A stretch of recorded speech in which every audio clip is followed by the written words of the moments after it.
राम राम दोस्तों, मैं आपकी प्यारी दुलारी चुगल किशोरी। कैसे हैं आप लोग? भाई हम तो बिल्कुल ठीक हैं। रोज की तरह आपकी चुगल किशोरी आपके सामने हाजिर है ढेर सारी ओरिजिनल चुगलियां लेकर। अनुपमा में आज भीगी बरसात में अनुज का अनुपमा पुराण सुनने को मिलेगा, जो अनुपमा के 5 पन्नों के भाषण से भी ज्यादा होगा। लेकिन अनुपमा फिलहाल कोई फैसला नहीं ले पाई है, लेकिन श्रुति ने अपना मन पक्का कर लिया है। जबकि रिश्ता क्या कहलाता है में अभीरा के पोदार हाउस पहुंचते ही अरमान के मन में कई उम्मीद जाग गई है। उसे लग रहा है कि दोनों का रिश्ता फिर से ठीक हो सकता है।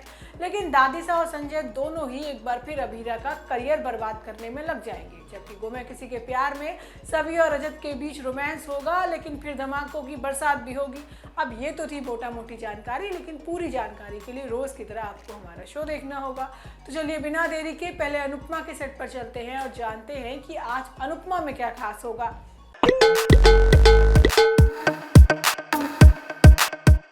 अनुपमा में आया तेरे दर पर दीवाना वाला सीन चल रहा है। अब दर अनुपमा है और भीगी बरसात और कड़कती बिजली के बीच अनुज दीवाना है, जो अनुपमा के पैरों में गिरकर खुली बाहों से अपने प्यार का इजहार कर रहा है।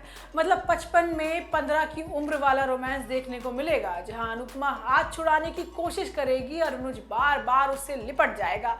लेकिन शो में डिम्पी और टीटू की शादी में वनराज ने किसी महिला की एंट्री करा दी है। अब वो कौन है, इसके लिए सोमवार तक का इंतजार करना होगा। लेकिन आज होता यह है कि अनुज ने पार्क में अनुपमा को ढूंढ लिया है, जो बरसात में भीग रही है। अब पहले वो अनुपमा को अपनी छतरी के नीचे ले जाकर एक जगह पर ले जाता है और पिछले 5 सालों के उबाल को एक बार में ही बाहर निकाल देता है।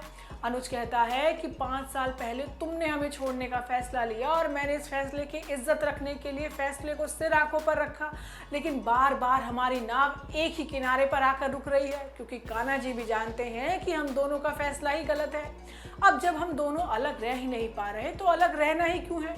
अब इस दौरान अनुपमा सिर्फ रोती रहती है और अनुज करती है।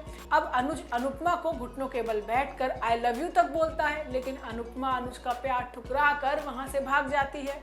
अब इसी चीज से अनुज का दिल टूट जाता है। अनुपमा को समझ नहीं आ रहा कि आखिर हो क्या रहा है। अब उस बेचारी को लग रहा है कि उसकी वजह से श्रुति के साथ धोखा हो रहा है, लेकिन देविका उसे समझाने की कोशिश करती है कि इन सब में उसकी गलती नहीं है। वो कहती है कि अगर दोनों की शादी हो भी जाती तो अनुज कभी भी श्रुति को प्यार नहीं कर पाता और एक अनचाहे रिश्ते को ढोता रहता। लेकिन तभी होती है श्रुति की एंट्री। अब अनुपमा श्रुति को विश्वास दिलाती है कि वो सब कुछ ठीक कर देगी, लेकिन श्रुति अनुपमा से माफी मांगने के लिए आई है। अब वहाँ अनुपमा के जाने के बाद अनुज देवदास की तरह सड़कों पर घूम रहा है।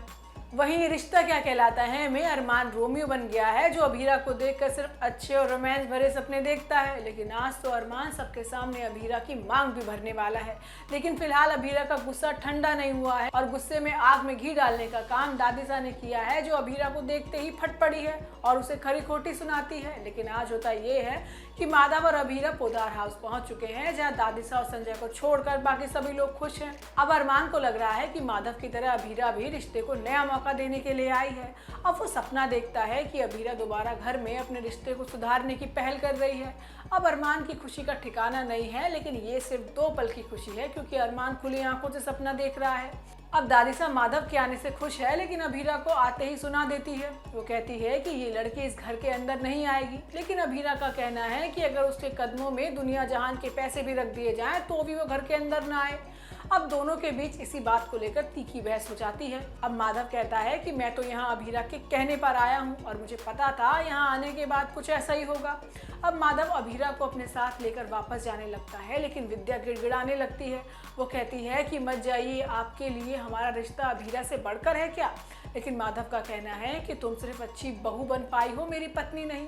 तुमने हमेशा मासा के बारे में सोचा, हमारे रिश्ते के बारे में नहीं। अभी भी तुम्हें किसी ने नहीं रोका है, घर की चौखट को छोड़कर हमारे साथ आ सकती हो। अब माधव को जाता देख दादीसा भी मजबूर हो जाती है और अभीरा को घर के बाहर आउट हाउस में रहने की इजाज़त दे देती है। लेकिन माधव भी अभीरा के साथ रहने का फैसला करता है। अब अरमान के मन में उम्मीद जाग गई है कि वो भी अपने और अभीरा के रिश्ते को सुधार सकता है। इसके बाद माधव और अभीरा में बहस होती है। अभीरा का कहना है कि आपको माँ के पास होना चाहिए था, लेकिन माधव का कहना है कि विद्या मेरी पत्नी है और वो भी मेरे साथ आकर यहाँ रह सकती है। अब अभीरा और माधव दोनों ही आर्ट हाउस में रह रहे हैं, लेकिन आगे आने वाले एपिसोड में दादिसा और अभीरा के बीच बहस होने वाली है। वहीं गुम है किसी के प्यार में लव स्टोरी शुरू होने से पहले ही अचार की खटास आ चुकी है, क्योंकि रजत को लग रहा है कि सभी सही का इस्तेमाल करके उसके करीब आना चाहती है और उसके पैसे पाना चाहती है, लेकिन सभी तो सिर्फ सही से प्यार करती है। लेकिन आज सभी और रजत के बीच रोमांस देखने को मिला है।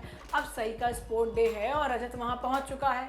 अब रजत को देखते ही सभी उसे ताना देती है कि उसे सही का ध्यान रखना चाहिए, लेकिन तभी रजत सभी को अपनी बाहों में भर लेता है। अब दोनों बहुत ही ज्यादा करीब आ जाते हैं, लेकिन ये भी रजत ने सभी को बचाने के लिए किया है। इसके बाद सही को चोट लगती है तो सभी ही उसका ध्यान रखती है।